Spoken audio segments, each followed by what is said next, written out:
by the way, the journey to Islam, we say some people take their time coming to Islam, but it's not any different even after Islam. Your progress, even after coming into Islam, takes time. It doesn't happen overnight. There are some Sahaba who go from absolutely against Islam to completely in Allah's submission for Islam. And then there are some other companions of the Prophet ﷺ who struggled.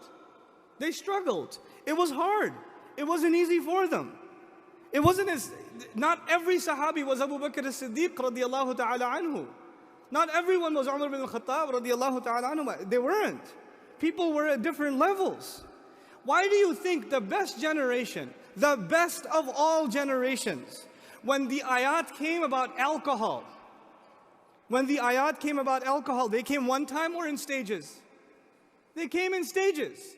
Can you imagine? These are the best people, the best believers of all the other generations that will ever come. And the best of all generations, Allah did not impose a drastic change on them collectively, immediately. He didn't expect that it would disappear all of a sudden, even though in the final revelation that has to do with khamr, that has to do with alcohol and wine consumption, Allah Azza wa Jal describes it as rijsum min amal shaitan, an abomination, an evil from the work of the devil.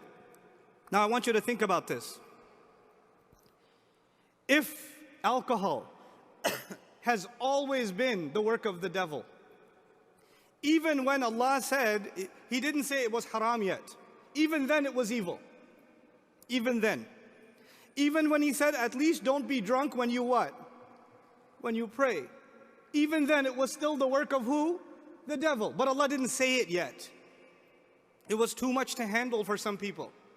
So Allah was merciful to the believers, even around the Messenger of Allah sallallahu alaihi wasallam. And He allowed them to develop, to mature, and eventually gave them the final verdict: this is evil. This is an abomination. You need to stop altogether. What I'm trying to tell you is, nowadays you give da'wah to someone and you expect them to turn around and turn into a sahabi, or if not sahabi, at least a tabi'i, within 24 hours. Bro, I told you it's haram yesterday. Why are you still doing it, bro? Astaghfirullah al-azim. These people don't even change, man. I already gave them da'wah. They didn't change. I already told them. I gave a whole 20-minute khutbah. And look, nothing changed. Man, can you go read something about Nuh alayhi salam or something, dude? He has a right to say people don't change. You don't have a right to say that. And by the way, it is not your words or my words that change people. It is not our words that change people. It is Allah that changes people. I start from here because this talk is supposed to be a balance between dunya and akhirah. And the first thing I want to share with you is sometimes in our da'wah, we kill the hopes of people. We expect too much from them too quickly. As a matter of fact, when you give someone da'wah, even as a Muslim who is in disobedience to Allah, a lot of young guys came to me today and said, my friends in college, they drink, Muslim friends. They drink, they do drugs, and they do worse. And I'm trying to give them advice. What do? I don't know what to do with these guys. They don't want to come with me to Jum'ah. They don't want to come with me to the masjid. I try to make them watch a YouTube video. They don't want to hear it. I don't know what to do with them.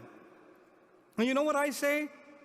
You just need to be patient with them and keep giving them a reminder. And don't give up on them, because you don't know which of your words are going to be planted inside their heart like a seed, and you don't know when that seed Allah will grow it.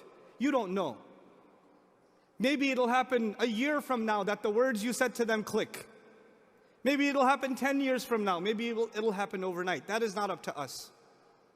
Which is why in the very same ayah, when Allah towards the end, in this ayah of da'wah, what does He tell us? He tells us, Inna rabbaka huwa a'lam. Allah knows better who's guided and who's misguided.